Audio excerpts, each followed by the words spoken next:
Masa pramuka wajib ditiadakan sih? Bener nggak sih? Masa sih? Bentar ya, aku cek dulu. Nih info benernya nih, itu yang di-share si Rama itu hoax. Yang bener pramuka wajib tetap ada di sekolah, hanya saja tidak menjadi ekskul wajib di sekolah. Oh, ya. Hey, tadi kamu dapat berita dari mana? Berita apa ya? Berita yang kamu share di IG barusan tentang pramuka ditiadakan. Kamu share berita hoax tentang pramuka ditiadakan. Padahal kan berita benernya pramuka tetap aktif. Oh itu hoax, kukira asli. Tadi kita udah cek juga, ternyata itu hoax. Jadi kalau mau share, lihat dulu isi artikelnya. Kalau bisa, cek juga di sumber-sumber terpercaya. Oh iya, maaf ya, tadi cuma lihat judulnya aja. Di zaman sekarang, informasi itu datangnya secepat kilat. Tapi masalahnya, nggak semua yang cepat itu benar. Banyak dari kita yang terjebak dalam fenomena headline society, yaitu orang-orang yang cuma baca judul berita, merasa kaget, lalu langsung share. Padahal judul seringkali sengaja dibuat bombastis atau clickbait supaya kita terpancing. Mari kita ambil contoh berita pramuka tadi.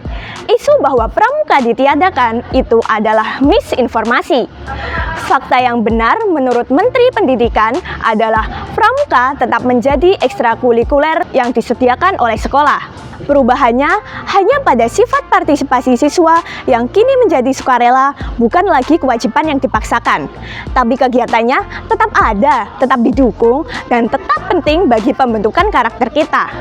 Nah, kalau kita cuma baca judul, pramuka tidak wajib lagi, kita bisa salah paham dan mengira ekskul ini dibubarkan. Itulah bahayanya jika kita tidak membaca artikel secara utuh. Terus gimana sih supaya kita nggak jadi korban hoax berikutnya? Ada 3 langkah sederhana yang bisa kalian lakukan. Yang pertama, cek sumbernya. Apakah berita itu berasal dari media resmi yang terdaftar atau cuma akun anonim di media sosial yang nggak jelas siapa pemiliknya? Yang kedua, cek tanggalnya. Kadang berita tahun 2020 di-share lagi seolah-olah berita baru. Ini trik lama yang sering menipu kita. Yang ketiga, cek kelengkapan informasi. Jangan cuma baca judulnya, klik linknya, baca isinya.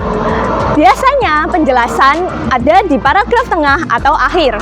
Ingat, setiap kali kalian tekan tombol share, kalian bertanggung jawab atas dampak yang ditimbulkan. Informasi tentang pendidikan, kesehatan, atau isu sosial bisa bikin orang lain panik, marah, atau bahkan bisa mengambil keputusan yang salah. Sebagai anak muda, apalagi kita yang aktif di organisasi seperti pramuka, kita punya tanggung jawab sebagai penjernih di tengah keruhnya situasi. Literasi digital bukan cuma soal pintar pakai teknologi, tapi juga soal punya hati dan logika saat bermedia sosial. Jadi, mulai sekarang, yuk janji pada diri sendiri, sebelum jempol bergerak untuk repost, biarkan otak kita bekerja untuk berpikir dahulu. Tanya pada diri sendiri, ini bener nggak? Ini bermanfaat nggak? Dan ini jelas nggak sumbernya? Jangan biarkan hoak memecah belah kita. Saya Mega Nur Aini, salam literasi dan salam pramuka.